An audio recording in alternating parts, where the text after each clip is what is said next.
Sarasota has a rich circus history going back to Ringling Brothers. We're home to the Circus Museum, and there was even a clown college in Venice for 25 years. But this year, we have seen clowns in the headlines for all the wrong reasons. According to USA Today, there have been reports of sinister clown incidents in more than 20 states. We have also seen threats over social media, causing some schools to ban the costumes altogether, despite retailers such as Target deciding not to sell the costume. It is still one of the most popular. Halloween Express reports clown mask sales are up 300%, and Goodwill says clowns are its fifth most popular costume this year. So what is behind this phenomenon? Joining us for more is professional circus clown Karen Bell. She is the Outreach and Education Manager for Sarasota's Circus Arts Conservatory, and Leslie Beth Wish, a licensed clinical psychotherapist.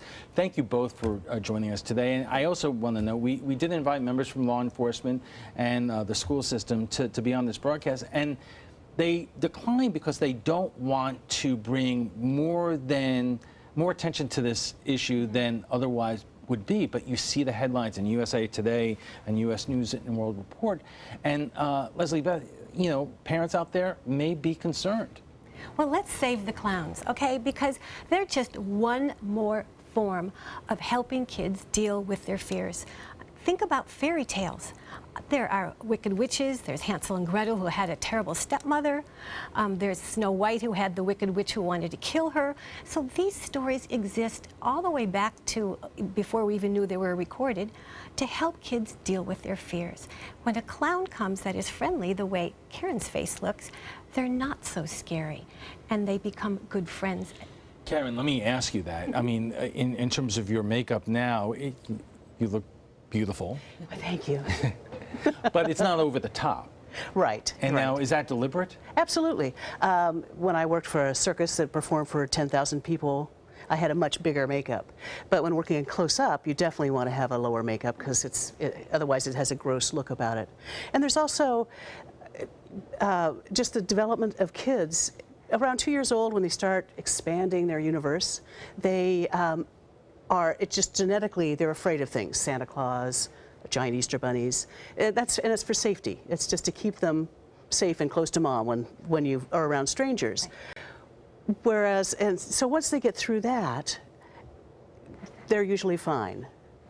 LB mentioned this. I want you to go a little bit more into it because clowns have been part of society for forever, centuries. Yes.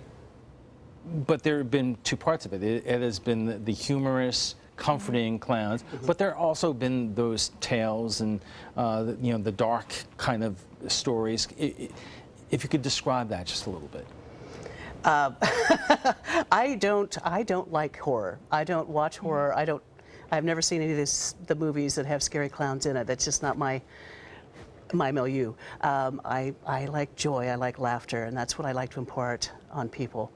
So I just don't like to get that into my brain. Right, but I guess my point is, you know, these stories have gone back such a long time, you know, and most of the time the clowns have, as you both have said, have been a source of comfort, but there are also people who have tried to do the opposite, and that's also part of, you know, society, you know, here and in Europe and around the world going back, you know, a long time. So we want to separate the good from the bad just a little bit, and because, you know, in your community, there are a lot of people who are trying to do a lot of good. Absolutely. And, you know, and I think it's the same thing with the baby doll. You know, they have, what is it, Chucky the doll, or ventriloquism puppets. And so I don't know what it is. If you could probably address this better than I can, but why it is that the human nature wants to take these childlike images and create monsters out of them. Well, children are safe and warm and cuddly, and so you don't see them as a source of evil. Remember, all of these vampires, Dracula, the Joker in the Batman series, they're all different expressions of things that go bump in the night. And we all have to learn to master things that go bump in the night because it's part of life. And that's what this is all about. That's why your wonderful, angelic little child wants to hear the scary story again. They really do want to hear that. But I love what you said and what you two are talking about, that you can see your face, that you've toned it down. It's not so scary. All right, we are just getting started here. We'll have much more with our guests coming up when we come back, but we'll also check on your Halloween forecast coming up. Welcome back. If you're just joining us, we're discussing creepy clown incidents that have been appearing in the news, and now they are causing misconceptions around the real clown community. And our guest tonight, our professional clown Karen Bell, who serves as an education and outreach manager for Sarasota's Circus Arts Conservatory, and Leslie Beth Wish, a licensed clinical psychotherapist. You know, I just printed out a story from USA Today, which seems, I know this is happening around the country, but for some reason, it is focused on Florida. There was incidents recently in Melbourne. I see also Palm Bay, in which people are going out there and doing these creepy clown things and scaring a lot of people. This is not new, is it? No, not really. And you know, they're using clowns this time, but the scariest part is the unexpected. They could be vampires, they could be Dracula, they could be, you know, any other kind of monster, the Wolfman. And it's only been fairly recently in our history that clowns are the ones that got picked on. Because think about Stephen King's book, It, with the clown, as I mentioned, the Joker, and also parents know about John Wayne Gacy. I was going to mention that. And so the number one thing that can be done to make clowns less frightening, particularly when they look like Karen and come to the schools and have a nice, safe environment to talk about clowns in, is for parents not to transmit to their children that clowns are something to be afraid of, because they're not always. And so the question that I'm always asked is, what makes a clown or any other monster so scary? So here are some of the basic things, and this is why Karen's face is so perfectly done. Little kids, not just, you know, infants, but little kids, they know the basics, okay? They know simple expressions. And what happens when a clown is too made up, or any monster for that matter, think of the Wolfman, you lose the nuances. You can't see a person's expression, and that alone becomes scary. Karen, I mean, I got these robocalls at home from the school department, basically saying that this is going on. You know, your kid cannot wear a clown costume to school. Is that counterproductive to what you would think would be the greater good in terms of making something that has so traditionally been a source of comfort and humor, and making it, raising questions about it amongst school children? You know, I've been in contact with the Sarasota School District and Manatee School District because we are in the schools on a regular basis. And because of our reputation, and because we go into a school and people know who we are, the kids know who we are, the teachers know who we are, we've been allowed to come in makeup. They are very comfortable for us being there, myself and my clown partner. So, but I can understand, certainly in the older grade levels, high school especially, kids could take things out of, you know, out of hand, and things could get out of control, certainly. I have a senior in high school. Oh, well, then you know.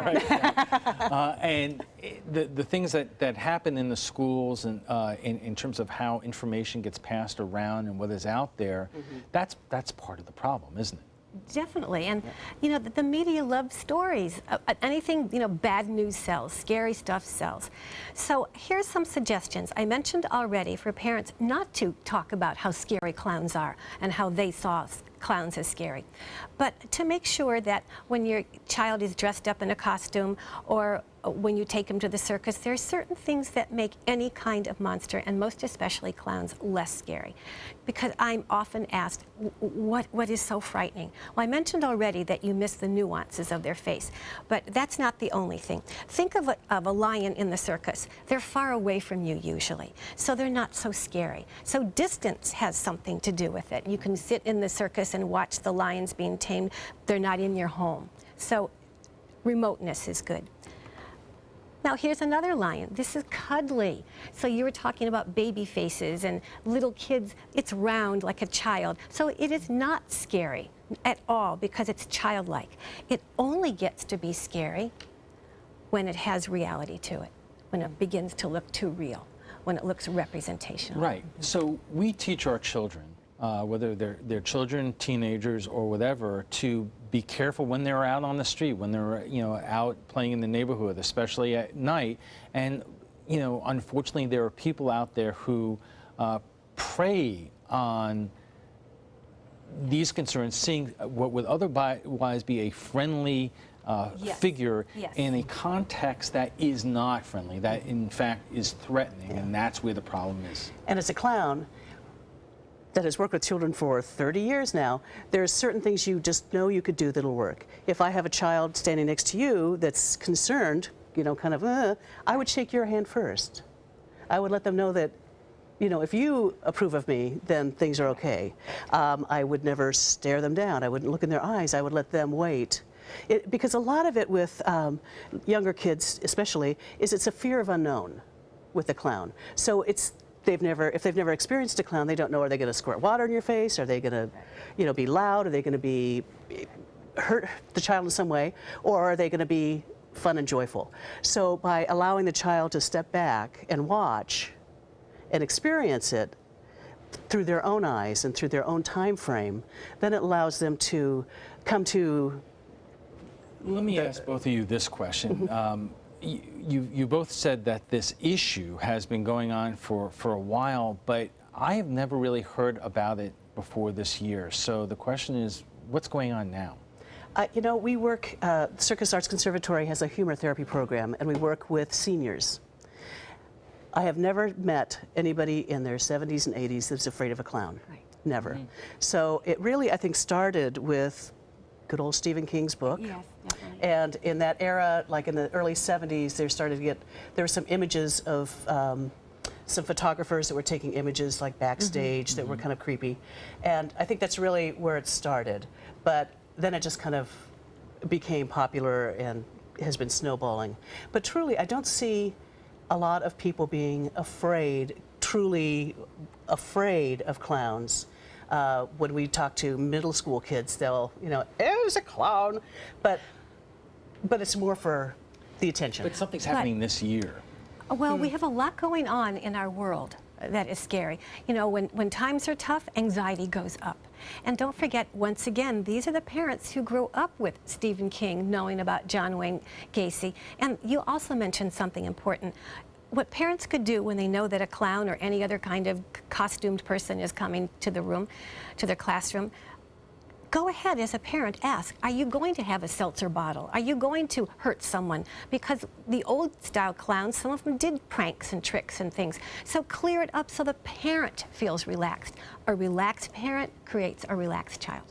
Is it possible to talk to older kids or even the adults who are watching this right now and just who may be planning to do something tonight or any other night and say, look, come on, you know, you would be frightening people, and we have enough to be frightened about in the real world these days. We don't need this. And it's certainly, these are people who are bullies. They're doing it, they're being anonymous, just like bullies on the internet. They're allowing themselves to, I don't know, just be mean and angry and anonymously. And there's a lot of anger out there now, as we know from our election choices. There's a lot of anger out there.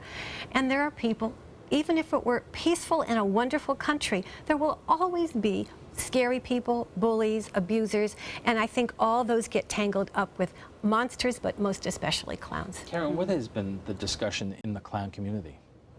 Well, certainly a lot of clowns have lost jobs because of this.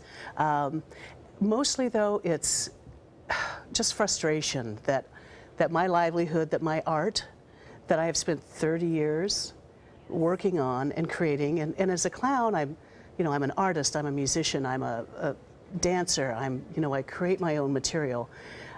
I work very, very hard at that, and to have it thrown away by somebody who wants to put a mask on their head and scare people it's frustrating. And LB, is this any different than other phenomenon out there?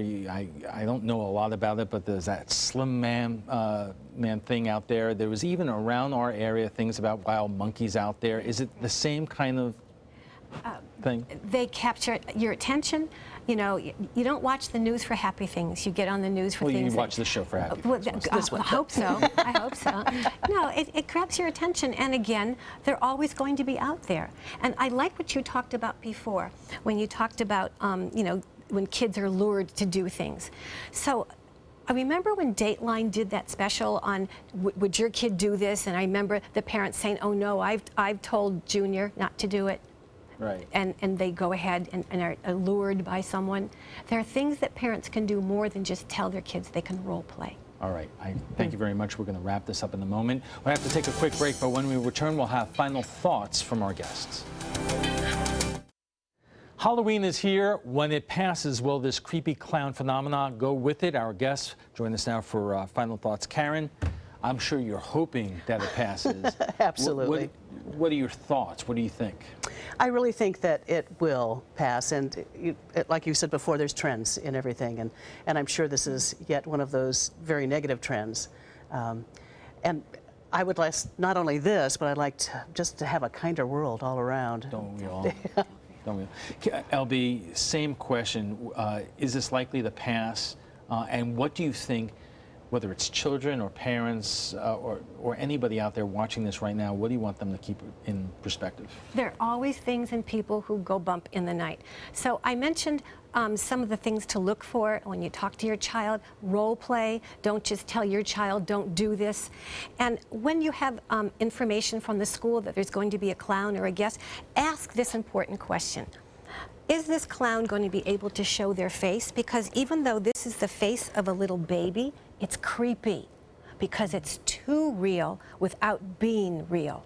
So you want to make sure that clown's face can be seen, that the monster doesn't have a mask. But it also goes without saying that if you have a teenager who's going out tonight, you don't want them dressed like this. You do not want that. It is too scary for little kids. At their own teenage party, okay. But when there's little kids on the street and they're going trick-or-treating, that's different. Absolutely. I want to thank you both for joining us today. But before we go, we want to share with you, our viewers, what people are saying about a story that took place over the weekend. Some parents are asking for answers after a contagious virus began spreading at Lakeview Elementary School. Parents were not notified after 2 students became sick with hand, foot, and mouth disease. Here is what some of you are saying about the situation. Mandy Abnich writes, the school absolutely should inform parents it is not just the students at risk, but all their families. We just got over this, and it was no joke. Cindy Elsa Rose writes, if a child had a routine stomach virus, the school should notify parents. Let's be realistic. Everything an elementary age child can get is contagious. Be smart and don't send your kids to school. And Mary Goyak writes, all parents should be notified and perhaps let them make a choice. Ever think maybe someone in the family household's immune system could be compromised?